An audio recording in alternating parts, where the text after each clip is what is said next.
சங்கீதம் 23 1, 2, 3 வசனங்கள். கர்த்தர் என் மேய்ப்பராயிருக்கிறார், நான் தாழ்ச்சி அடையேன்.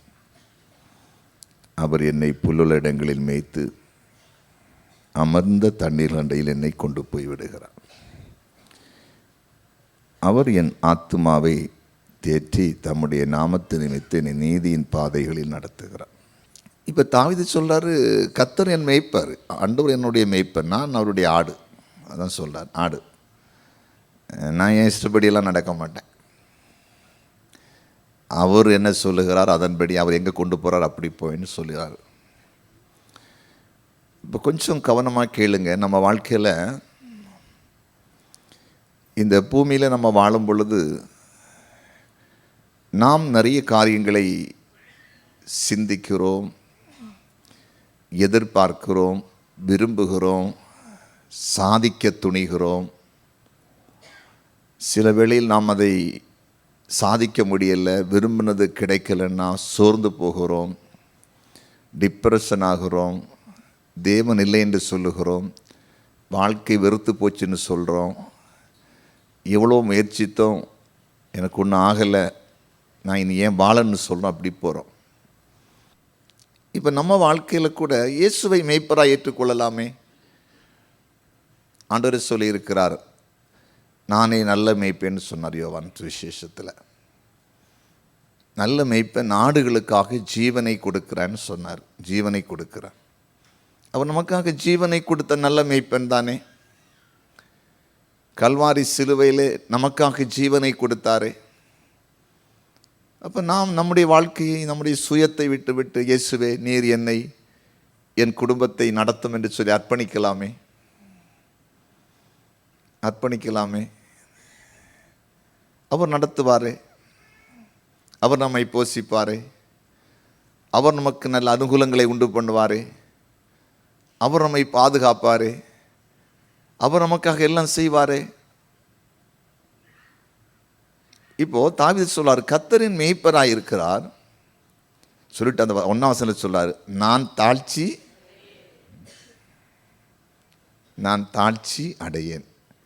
அப்படின்னா எனக்கு குறைவே இல்லை. இயேசு என் மேய்ப்பராய் இருக்கிறபடிலாம் எனக்கு குறைவே இல்லை. எனக்கு தேவையானதெல்லாம் அவர் கொடுக்கிறார். புல், தலை, புண்ணாக்கு, புளியங்கொட்டை எல்லாம் அவர் கொடுக்கிறார். எல்லாமே அவர் கொடுக்கிறார். நான் தாழ்ச்சி அடைவதில்லை. 2ஆம் வசனம் சொல்றாரு, அவர் என்னை புல்லுள்ளடங்களில் மேய்த்து, பார்த்தீங்களா, அமர்ந்த தண்டிலண்டையில் என்னை. இப்போ கவலையெல்லாம் நமக்கு தான். என்ன நடக்க போகுது, என்ன செய்கிறோம், எப்படி, என்ன யாது, நம்ம சிந்தி ரொம்ப கவலைப்பட்டோம். நீங்கள் ஆண்டவரை மேய்ப்பருங்கிற ஸ்தானத்தில் வைத்துட்டு, தேவனே என்னை அழைத்த அழைப்பின்படி, உங்களுடைய கிருபையின்படி, உங்களுடைய சித்தத்தின்படி என்னையும் குடும்பத்தையும் இந்த பூமியில் எதற்காய் வைத்திருக்கிறதோ அந்த நோக்கத்தை நிறைவேற்றுவதற்கான சூழ்நிலைகளை நீரே பொறுப்படுத்தி எல்லாவற்றையும் சாதகப்படுத்தி நடத்த நீங்கள் அர்ப்பணித்து நீங்கள் அந்த பாதையில் போய் பாருங்களேன். நம்மை அவர் வாலாக்காமல் தலையாக்குவார், கீழாக்காமல் மேலாக்குவார். நினைப்பதற்கும் வேண்டிக் கொள்வதற்கு அதிகமாய் கண்டிப்பாக செய்வார். ஒரு வேத பண்டிதர் எழுதியிருக்கிறாரு, மனுஷனுக்கு மூளை இத்தனுண்டு, உலகத்தை படைச்ச ஆண்டவருக்கு மூளை எவ்வளோ பெருசாக இருக்கும். அப்போ அந்த அவ்வளோ பெரிய தெய்வத்தை நம்ம மூளை அறிவினால கூட அறிய முடியாதான். உண்மைதான், சிந்தனை அப்பாற்பட்டது. நமக்கு மனுஷன் தானே, தேவ தூதர்களை காட்டிலும் சற்று நம்மை சிறியவர்களாய் படைத்திருக்கிறார். நமக்குன்னு ஒரு கெப்பாசிட்டி உண்டு. ஒரு பாத்திரத்தில் 1 லிட்டர் பால் தண்ணி வைக்கணும்னா 1 லிட்டர் தண்ணி தான் நிற்கும், அதுக்கு மேலே நிற்க முடியாது. ஒரு காரில் 5 பேர் ஏறணும்னா அதுதான் கெப்பாசிட்டி. 6 சீட்டுன்னா 6 தான், 2 கூட வேணா எக்ஸ்ட்ரா ஏற்றலாம், 16 ஏற்ற முடியாது. இன்ஜின் கெப்பாசிட்டி அவ்வளோதான் இருக்கும். அதுக்குன்னு ஒரு புள்ளி பவர் வச்சுருப்பாங்க, ஒரு கார்ட்ஸ் பவர் கொடுத்துருப்பாங்க, இவ்வளோதான் கெப்பாசிட்டி. அதே மாதிரி நம்முடைய மூளையை கொண்டு ஆண்டவரெல்லாம் கண்டுபிடிச்சு எல்லாம் அறிய முடியாது. அதனால் சில கடவுளே இல்லைன்னு சொல்கிறான், முட்டாள். அப்போ அவ்வளோ பெரிய தெய்வம் அவர். அப்போ முதலாவது இயேசுவை மேய்ப்பருங்கிற ஸ்தானத்தில் வைத்து நம்மை ஆடாய், சுருக்கமாக சொல்கிறேன், கட்டுன்னா கட்டுன்னா கட்டி போடும், அவுத்து விடனா அவுத்து விடும், எங்கே கொண்டு போனால் கொண்டு போவோம், சாப்பாடு போட்டால் சாப்பாடு போடும், தண்ணி தந்தால் தண்ணி தாரும், பச்சளையை போட்டால் பச்சளையை போடும், இன்னும் எங்கே மேய்க்கிறோம் அந்த இடத்துல என்ன மேய்ச்சி கொண்டு போவோம். இப்படி நம்ம வாழ்க்கையை முழுசாக ஒப்பு கொடுத்தேன்னு நான் சொல்கிறேன். சங்கீதக்கார தாவி சொன்ன மாதிரி கர்த்தரின் மேய்ப்பராக இருக்கார், நான் தாழ்ச்சி அடையேன், நான் தாழ்ச்சியே அடையேன். இன்றைக்கு ஆண்டவர் உங்களோடு பேசுகிறார். எப்பவுமே எனக்கு குறைவு, பற்றாக்குறை, ஒன்றே இல்லை, வாழ்க்கையில் முன்னேற முடியலை, வருமானம் இல்லை, சாப்பாடு இல்லை, துணி இல்லை, பணம் இல்லை,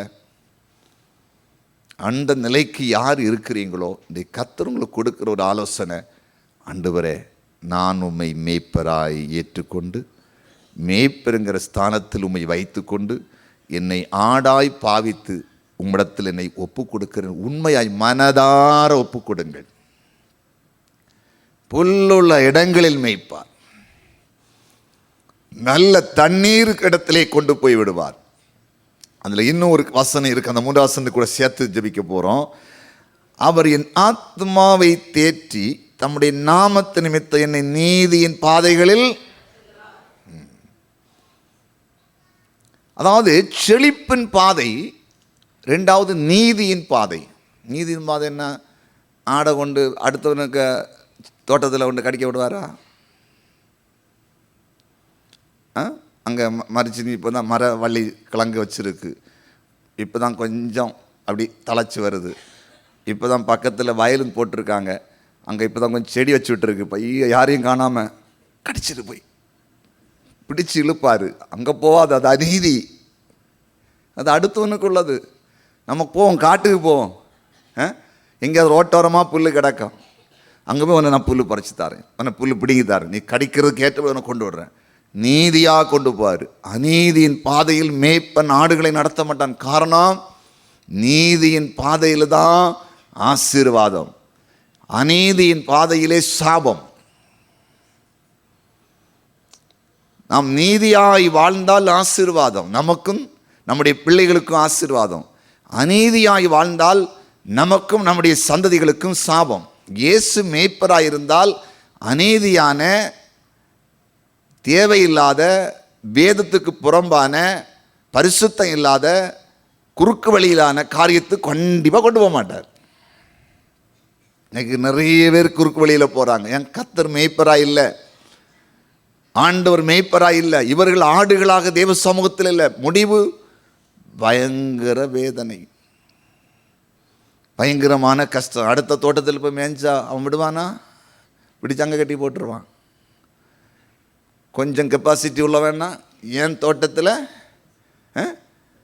உன் ஆட்டை கொண்டு விட்டுட்டேன்னு கொண்டு போயிடுவேன், ஆட்டை ஒழுங்காக கட்டி போட்டு வளர்த்துரு, அப்படித்தானே? சரிதானே? நல்லா புரிஞ்சிடுங்க. அப்போது நீதியின் பாதையில் நடத்துகிறார். அந்த நீதியின் பாதை என்பது ஒரு பெரிய ஆசீர்வாதத்தை கொண்டு வரும். நீதிமானுடைய கூடாரத்திலே ரட்சிப்பின் கம்பீர சத்தம், அங்கு ஒரு மகிழ்ச்சி. துன்மார்க்கனுடைய வீட்டிலே மகிழ்ச்சி இல்லை, சாபம். அங்கே எப்பவும் சண்டை, பிரச்சனை, அடுத்து என்ன வருமோ, என்ன நடக்க போகுதோ, நிம்மதி இருக்காது. நீதியாய் ஒரு வீட்டில் இருக்கிற எல்லாரும் வாழ்ந்தால் அந்த வீட்டிலே ஒரு பெரிய சமாதானம், ஒரு பெரிய சந்தோஷம். ஆண்டவரிடத்தில் இன்னைக்கு முதல்ல ஒப்பு கொடுப்போம். ஆண்டவரே, என்னை ஆடாய் உம்மிடத்தில் ஒப்பு கொடுக்கிறேன், நீர் எனக்கு மேய்ப்பன், என் வாழ்க்கையில் தேவைப்படுகிற அனைத்து நன்மைகளையும் நீர் எனக்கு தருவீராக, என்னை அந்த பாதையிலே நீர் என்னை நடத்துவீராக. என் பிள்ளைகளுடைய படிப்பாக இருக்கலாம், வேலை விஷயமாக இருக்கலாம், திருமண காரியமாக இருக்கலாம், வீடு கட்டுற காரியமாக இருக்கலாம், ஒரு இடம் வாங்குகிற காரியமாக, எதுவானாலும் தேவனே உம்முடைய சித்தத்தின்படி என்னை நடத்தி கொண்டு போவோம். இந்த பூமியிலே வாழும்போது எனக்கு, என் குடும்பத்திற்கு, என் பின் சந்ததிகளுக்கு எது தேவையோ அந்த தேவையான பாதையில் கண்டிப்பாக என்னை நடத்துவேன், நான் விசுவாசிக்கிறேன். இன்று என்னை நான் உம்மிடத்திலே, உம்முடைய மந்தையிலே ஆடாய் ஒப்பு கொடுக்கிறேன்.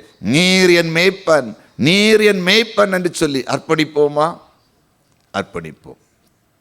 முடிந்தால் முழங்கால் படியிட்டு, இது ஒரு ஒப்பு கொடுக்கிற நேரம். ஆண்டவர் உங்களை ஆச்சரியமாய் நடத்தப் போகிறார். இந்த சங்கீதத்தை இன்றைக்கு எனக்கு ஆண்டவர் சுட்டி காட்டி இந்த சங்கீதத்தில் இருக்கிற ரகசியத்தை என் ஜனங்களுக்கு சொல்லி ஜெபி. யார் அதற்கு கீழ்ப்படுகிறார்களோ, யார் அதை விசுவாசிக்கிறார்களோ, என் ஜனங்களை நான் அப்படியே நடத்துவேன். கர்த்தர் தெளிவாக பேசினார். நான் மேய்ப்பனாக என் பிள்ளைகளுக்கு நான் இருப்பேன். என் ஜனங்களை நான் ஆடுகளாய் நினைத்து அவங்கள நான் போஷித்து நடத்துவேன் அப்படின்னு தெளிவாக ஆண்டவர் பேசினார். நிறைய குடும்பங்கள் மேய்ப்பன் இல்லாத ஆடுகளைப் போல் இருக்கிறது. மத்தேயு சுவிசேஷத்திலே 9வது அதிகாரத்திலே ஆண்டவராகிய இயேசு கிறிஸ்து ஜனங்களை பார்க்கிறார், மனது உருகுகிறார். ஏன் மனது உருகினார்? ஜனங்கள் மேய்ப்பன் இல்லாத ஆடுகளைப் போல தொய்ந்து போயிருந்தார்கள். பட்டினி கிடந்ததைப் போல் இருக்கிறார்கள், மெலிந்து போனார்கள். அதனால் மனது உருகுகிறார். இந்த ஜனங்களை மந்தையில் சேர்ப்பதற்கு, இந்த ஜனங்களை மந்தையாகிய சபையில் சேர்ப்பதற்கு, மேய்ப்பனாய் இருக்கிற சபையில், நான் மேய்ப்பன் இருக்கிற சபையில் சேர்ப்பதற்கு, நான் மேய்ப்பர்களை ஏற்படுத்தின சபையில் சேர்ப்பதற்கு, அறுத்து களஞ்சியத்தில் சேர்ப்பதற்கு அறுவடைக்கு ஆட்கள் இல்லையே என்று ஆண்டவர் வேதனைப்பட்டார். தேவ பிள்ளைகளே, மேய்ப்பன் இல்லாத ஆடுகள் தோய்ந்து போகிறது. மேய்ப்பன் இல்லாத ஆடுகள் தோய்ந்து போகிறது. செழிப்பில்லாமல் வந்திருக்கிறீர்களோ? அநீதியின் பாதையில் போகிறது மாதிரி உங்களுக்கு தெரிகிறதா? நீங்க போகிற ரூட் ராங் ரூட்டா இருக்குதா? உங்களுக்குள்ளே தெரியுது, இந்த வழியில் நம்ம போகக்கூடாது, இந்த வழியில் நம்ம எதையும் தேடிடக்கூடாது, இந்த வழியில் நம்ம போகிற பிஸ்னஸ் சரியில்லை, நம்ம போகிற காரியம் சரியில்லை, நம்ம ஐக்கியம் சரியில்லைன்னு நினைக்கிறீங்களா? இன்னைக்கு ஒப்பு கொடுத்துருங்க. கர்த்தர் உங்களை மேய்க்க போகிறார். அவர் மேய்ப்பனாய் இருக்க போகிறார். கர்த்தர் மேய்ப்பராய் இருந்து புல்லுள்ள இடங்களிலே உங்களை மேய்க்க போகிறார். நல்ல தண்ணீர் இருக்க இடத்திலே கொண்டு போய் சேர்க்க போகிறார். நீதியின் பாதையில் நடத்த போகிறார். உங்கள் வாழ்க்கை இன்று முதல் செழிக்கும். நீங்கள் அறியாததும் ஆமீன் உங்களுக்கு எட்டாதமான பெரிய காரியங்களை நீங்கள் பார்க்க போகிறீர்கள். அவர் நடத்துகிற பாதை ஆச்சரியமாய் இருக்கும். வனாந்தரத்திலே வழியையும் அவாந்தர வெளியிலே நீரொற்றி அவர் உண்டாக்குகிற தேவன். செழிப்பின் பாதையில், மேன்மையின் பாதையில், உயர்வின் பாதையில் ஆமேன் கர்த்தர் உங்களை நடத்துவதை நீங்கள் பார்க்கிறீர்கள். நன்றி மாத்திரம் சொல்லுங்க. சிலருடைய வழிகளை முழுவதும் செவையாக்குகிறார் தேவன், முழுவதும் செவையாக்குகிறார். நீங்கள் போய்கொண்டிருக்கிற பாதைகளை ஆண்டவர் மாற்றி அமைக்கிறார். மகளே, மகனே, நீ போகிற பாதை, நீ சிந்திக்கிற காரியம் அது எனக்கு உகந்தது அல்ல. நான் என் பாதையில் உன்னை நடத்துகிறேன், நீதியின் பாதையில் நடத்துகிறேன், வெளிச்சத்தின் பாதையில் நடத்துகிறேன், நேர்மையின் பாதையில் நடத்துகிறேன் என்று கர்த்தர் சிலரோடு பேசுகிறார். சிலருடைய வழிகளை, சிலருடைய காரியங்களை மாற்றி அமைக்கிறார். சிலருடைய தொழில்களில் மாற்றம், வியாபாரங்களில் மாற்றம், நீங்கள் நினைத்த படிப்புகள் அல்ல, இன்னும் சில மாற்று படிப்புகள், நீங்கள் நினைக்காத வேலைகள், நினைக்காத காரியங்களை கர்த்தர் செய்கிறார். காரணம், உங்கள் வழிகளை அவர் செவையாக்குகிறார். மேய்ப்பன் செம்மையாக்குகிறார். மேய்ப்பன் உங்களுக்கு முன் செல்லுகிறார், நீங்கள் அவருக்கு பின்பாக செல்லுகிறீர்கள். உங்கள் வாழ்க்கை மேன்மை அடைகிறது. கைகளை தட்டி கர்த்தருக்கு நன்றி செலுத்துவோம்.